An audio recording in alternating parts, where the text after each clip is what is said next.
IPL का दूसरा match बेहद रोमांचक रहा।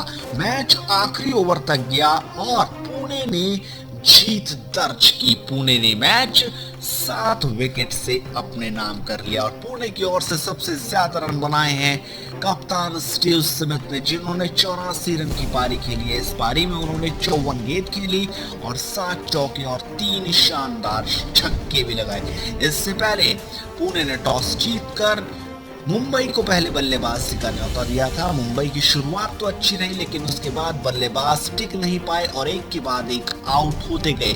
मुंबई की ओर से बटलर ने सबसे ज्यादा 38 रनों की पारी खेली। इसके बाद पांड्या ने आखिरी ओवर्स में 35 रन बनाए, जिससे मुंबई 184 रन बनाने में कामयाब हो पाया। लेकिन आखिर में पुणे ने शानदार बल्लेबाजी दिखाते हुए 187 रन बनाकर मैच अपने नाम कर लिया।